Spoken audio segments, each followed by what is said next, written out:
Last year was an amazing year for the Final Fantasy franchise. Final Fantasy VII released and received significant praise. Final Fantasy XVI was revealed with Yoshida and Takai at the helm. Final Fantasy XIV continued to grow from strength to strength, and War of the Visions launched for Western audiences, scratching the itch many have felt for a return to the Tactics franchise. Heading into 2021, it's helped to generate a renewed sense of optimism and excitement around not just Final Fantasy, but also wider properties from Square Enix Japan, and with so much on the horizon, it feels like a year of endless possibilities.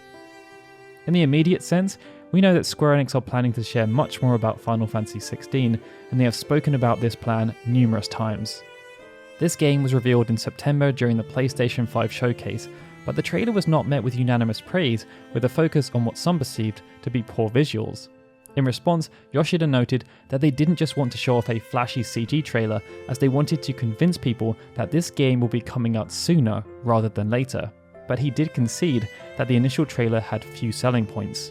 It's why much of what they show this year will have to be focused on drawing people back in and getting them excited about their vision.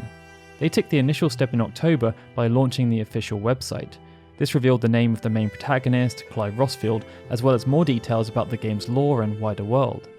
In terms of a potential release date, there is a chance Final Fantasy XVI could launch this year, but with a new Final Fantasy XIV expansion expected to launch in the summer, that could place an incredible amount of stress on Yoshida, so a Q1 2022 launch may be more realistic.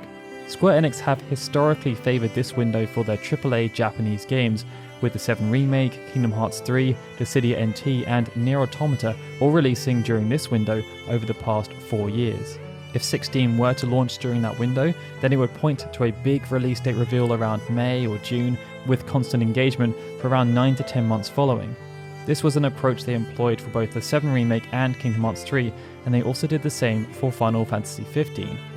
In his year-end interview with Famitsu, Yoshida said 2021 will be the busiest year of his career, and he wants to deliver surprises that will thrill gamers and players, so let's see what he can cook up.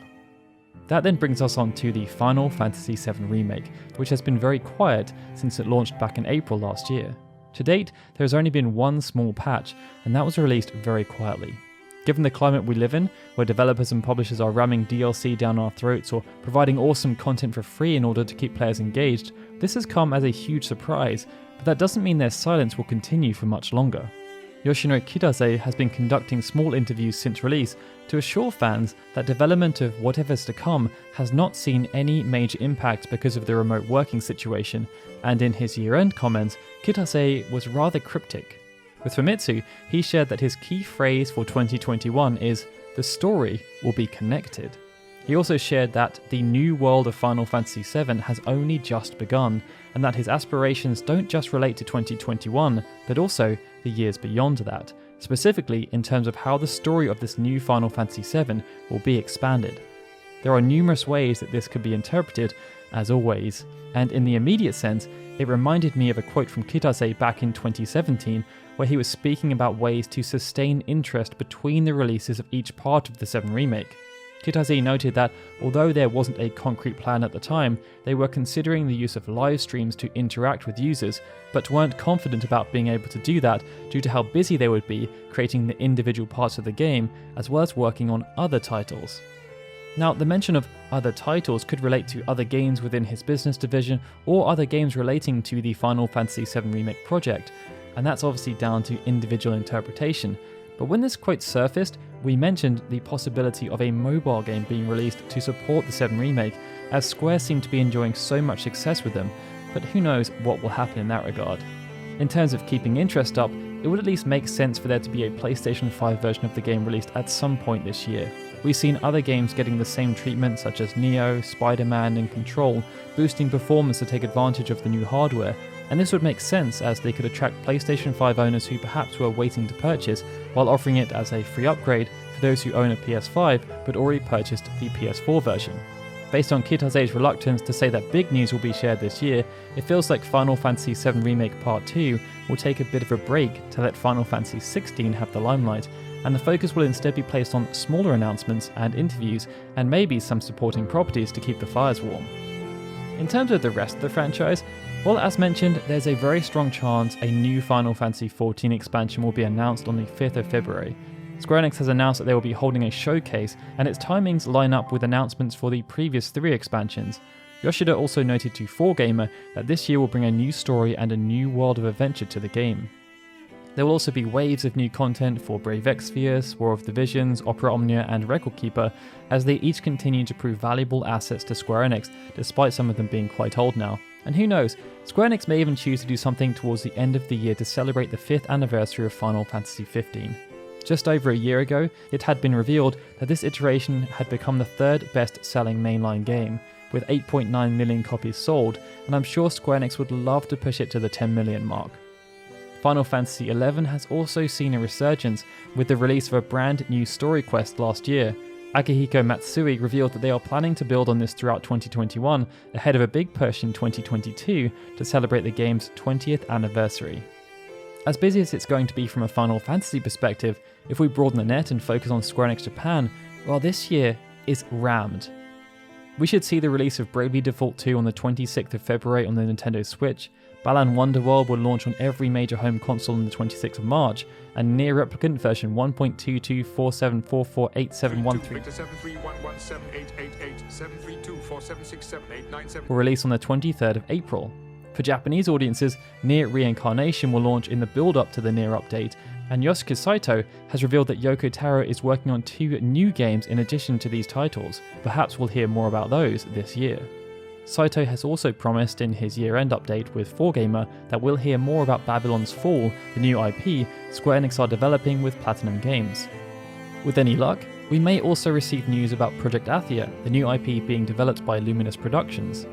This was revealed during the first PlayStation 5 showcase, and it has since been confirmed as a PlayStation 5 console exclusive for 2 years.